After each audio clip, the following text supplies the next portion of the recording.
Assalamualaikum warahmatullahi wabarakatuh. Alhamdulillahillazi khalaqal mauta wal hayata liyabluwakum ayyukum ahsanu amala. Asyhadu an la ilaha illallah wa asyhadu anna Muhammadan abduhu wa rasuluh, amma ba'du. Ayyuhal hadzirun ittaqullah haqqa tuqatihi wa la tamutunna illa wa antum muslimun. Qala Allah Ta'ala fil Qur'anil Karim, a'udzu billahi minasyaitonir rajim. Bismillahirrahmanirrahim. Wa idibtala Ibrahim rabbuhu bikalimatin fatammahunna. Qala inni ja'iluka linnasi imama. Qala wa min dzurriyyati qala la yanalu ahdi dzalimin. Shadaqallahul adzim. Hadirin rahimakumullah. Allah Subhanahu wa taala dalam surat Al-Baqarah ayat 124 berfirman, wa idibtala Ibrahim rabbuhu bikalimatin. Ingatlah oleh kalian tatkala Allah Subhanahu wa taala menguji Nabi Ibrahim alaihissalam dengan beberapa ujian. Fatammahunna, kemudian Nabi Ibrahim alaihissalam menyempurnakan ujian itu, menyelesaikan ujian itu, menyukseskan ujian itu. Qala inni ja'iluka linnasi imama. Kemudian Allah Subhanahu wa taala berkata kepada Nabi Ibrahim alaihissalam, inni ja'iluka linnasi imama. Aku sesungguhnya akan menjadikan engkau, wahai Nabi Ibrahim alaihissalam, sebagai pemimpin. Nabi Ibrahim alaihissalam kemudian menjawab, qala wa min dzurriyyati. Wahai Allah, apakah yang akan menjadi pemimpin juga itu adalah dari keturunan-keturunanku? Qala, kemudian Allah Subhanahu wa taala menjawab, la yanalu ahdi dzalimin. Sesungguhnya kepemimpinan ini tidak akan sampai kepada orang-orang yang zalim. Hadirin rahimakumullah, peristiwa kisah Nabi Ibrahim alaihissalam dalam Al-Quran diceritakan dalam berbagai macam fase. Fase yang pertama adalah Nabi Ibrahim alaihissalam tatkala menjadi seorang pemuda. Dalam Al-Quran disebutkan dengan kalimat fata, pemuda. Fase kepemudaan Nabi Ibrahim alaihissalam itu disimbolisasikan, dicatat dalam Al-Quran dengan peristiwa yang sangat dahsyat, di mana Nabi Ibrahim alaihissalam mampu mengalahkan logika penguasa pada saat itu yang sedang menyembah berhala. Proses penyembahan berhala yang terjadi di masa Nabi Ibrahim alaihissalam itu adalah sebuah proses kekuasaan yang dipaksakan oleh penguasa, sehingga masyarakat pada saat itu harus tunduk pada kekuasaan itu. Disimbolisasikan adalah dalam bentuk keagungan patung atau berhala-berhala.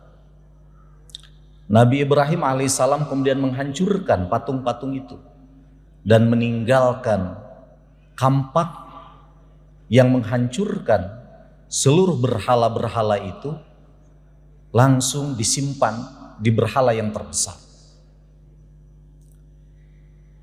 Penguasa kemudian melihat fakta bahwa berhala-berhala pada saat itu sudah hancur. Dicarilah siapa yang menghancurkannya. Ditemukanlah ada seorang pemuda yang namanya itu adalah Ibrahim. Dipanggil ke istana kerajaan, kemudian ditanya, wahai Ibrahim, apakah engkau yang menghancurkan berhala ini? Nabi Ibrahim pada saat itu langsung berbicara, langsung menjawab penguasa pada saat itu dengan jawaban, wahai penguasa, aku tidak menghancurkan berhala-berhala itu.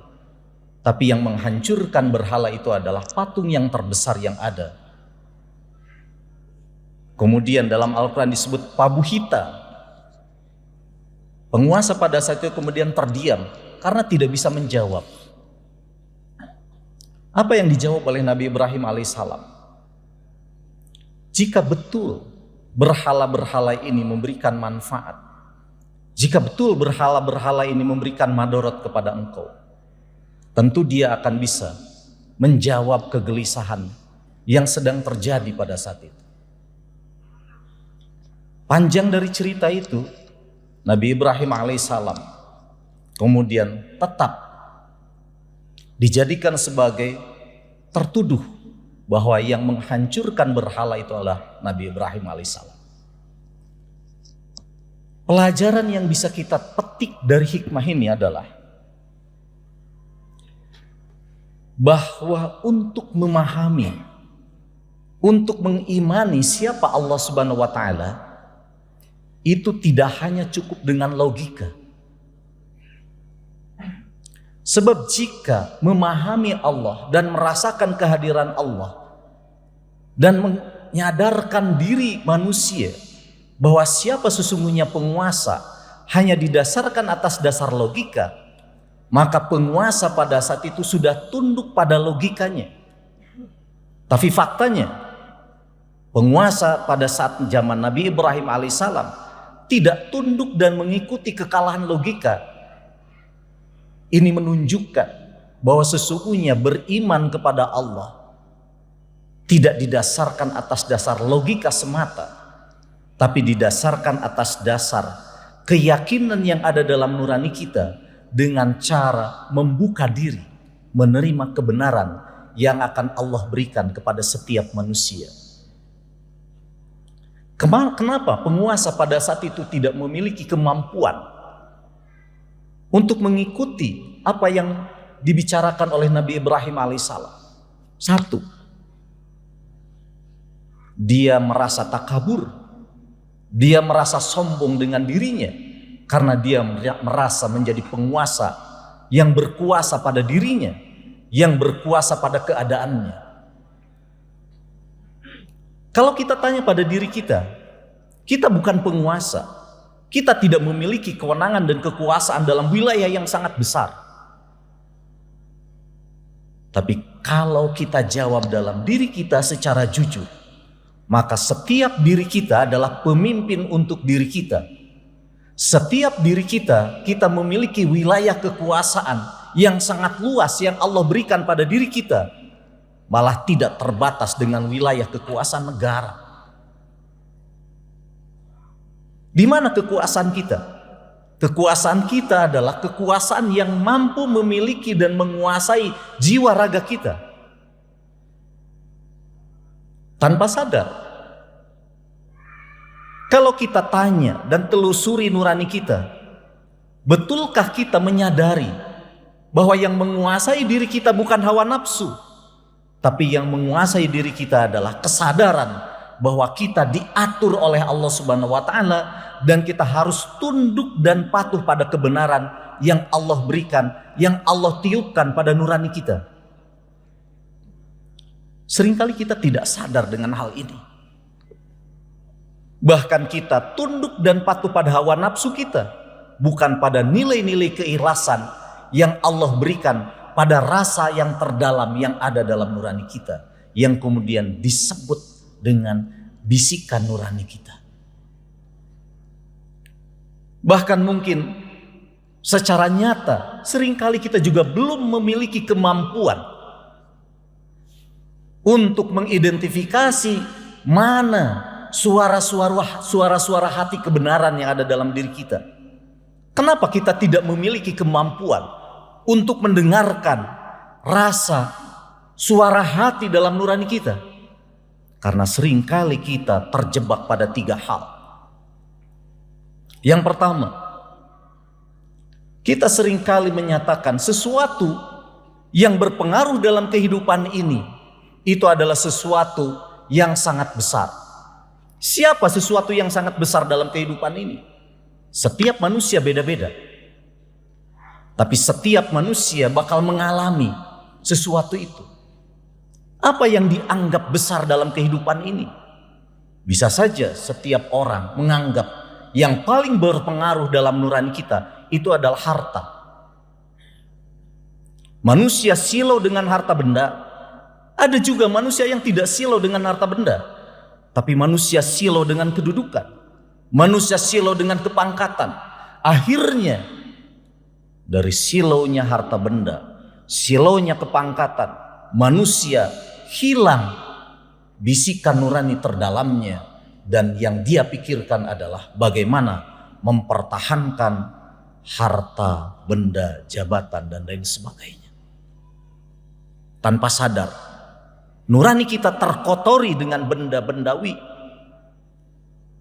Padahal yang maha besar tentu saja sudah kita paham dengan kalimat Allahu Akbar, Allahu Akbar, Allahu Akbar. Sukseskah kita dalam fase yang pertama ini? Fase di mana kita akan dihadapkan oleh Allah Subhanahu wa taala dengan sesuatu yang sangat besar. Jawabannya ada dalam nurani kita. Betulkah kita mengagungkan Allah, atau kita justru malah sebaliknya? Yang kita agungkan adalah harta, benda, kedudukan, jabatan. Semua manusia diberikan harta oleh Allah Subhanahu wa taala. Semua manusia diberikan jabatan oleh Allah Subhanahu wa taala. Tidak ada satupun manusia di muka bumi ini yang tidak diberikan harta. Sebab harta dijamin oleh Allah Subhanahu wa taala sebagai fasilitas hidup yang Allah berikan dan Allah titipkan kepada kita. Tidak ada manusia di muka bumi ini yang tidak diberikan jabatan dan kedudukan oleh Allah Subhanahu wa taala. Sebab setiap manusia di muka bumi ini, kata Allah Subhanahu wa taala, sebagai pemimpin untuk dirinya. Itulah jabatan kita. Kita adalah pemimpin untuk diri kita. Kita adalah imam untuk diri kita. Sukseskah kita mengelola kepemimpinan diri kita? Jawabannya ada dalam diri kita. Ujian yang pertama yang Allah akan berikan kepada kita adalah ujian di mana manusia selalu ingin merasa besar.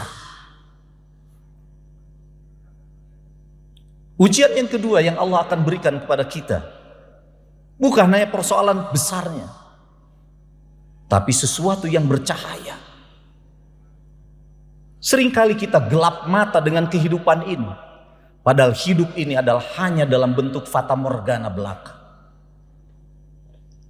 Kita seringkali silau dengan sesuatu yang menyilaukan kehidupan kita, sehingga menghilangkan makna yang terdalam dalam kehidupan ini.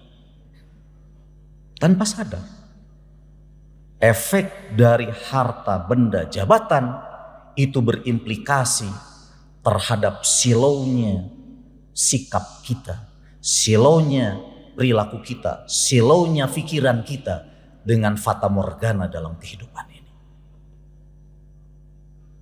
Seringkali kalau kita tanya pada diri kita, apa bedanya hidup kita dengan orang lain? Tatkala kita tidak pernah mampu menjawab hidup kita dengan orang lain, apalagi beda agama, tidak ada bedanya, maka sesungguhnya kita telah disilaukan dengan fata morgana dalam kehidupan ini. Kalau kita tanya pada diri kita sendiri, apa bedanya ucapan kita dengan ucapan orang lain? Kemudian kita tidak mampu menjawab, maka sesungguhnya tidak ada bedanya hidup kita dengan orang lain. Bahkan kalau kita tanya lebih mendalam, apa bedanya makan kita dengan makan hewan?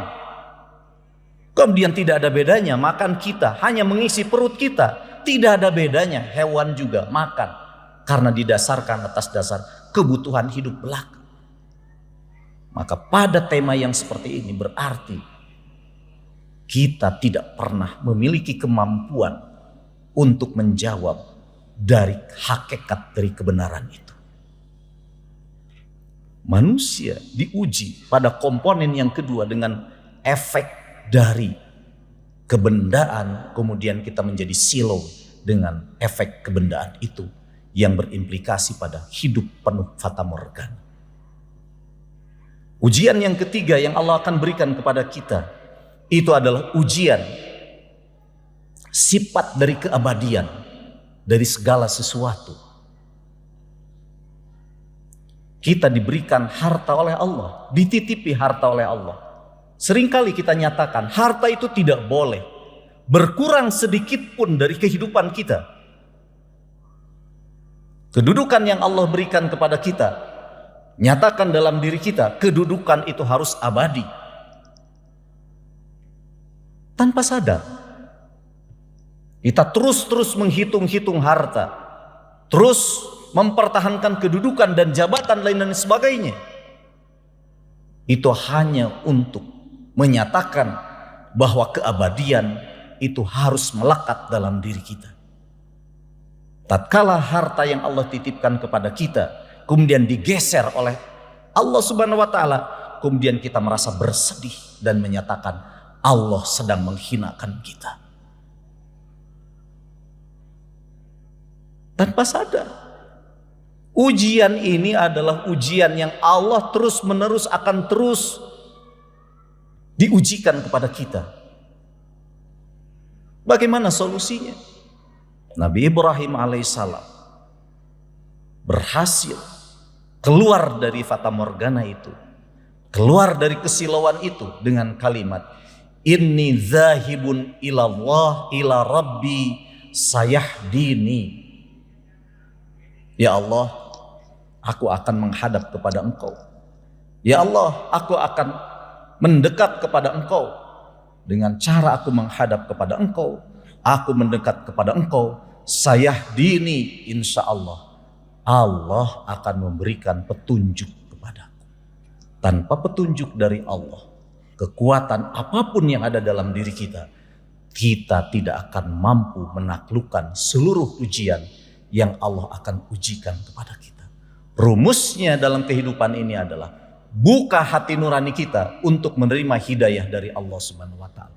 Buka pikiran kita untuk selalu menerima firman-firman Allah Subhanahu wa taala. Buka perilaku kita untuk menerima keberkahan dalam kehidupan ini. Jika nurani kita sudah kita buka, pikiran kita sudah buka, perilaku kita sudah kita tampilkan dalam perilaku amal soleh, maka insya Allah la fatahna alaihim barakat. Insya Allah hidup kita dicatat oleh Allah Subhanahu wa taala sebagai manusia-manusia yang ingin dibimbing oleh Allah Subhanahu wa taala.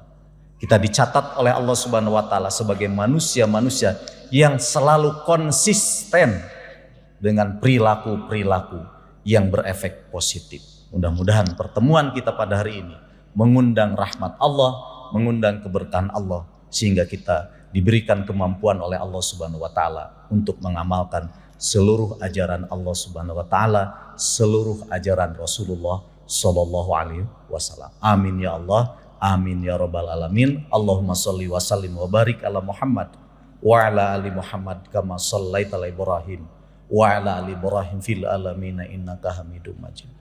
Allahumma rabbana zalamna anfusana wa illam taghfir lana wa tarhamna lanakunanna minal khasirin. Allahumma ighfir li dhunubi wa israfi wa jahli fi amri wa anta a'lamu minni. Rabbi ighfirli wa li walidayya warhamhuma kama rabbayani shaghira. Rabbi ighfirli wa li walidayya wa li jami'il muslimina wal muslimat wal mu'minina wal mu'minat al ahya minhum wal anwar. Rabbana atina fid dunya hasanah wa fil akhirati hasanah wa qina adzabannar. Subhanaka rabbil izzati amma yasifun. Wassalamun alal mursalin walhamdulillahi rabbil alamin. Wassalamualaikum warahmatullahi wabarakatuh.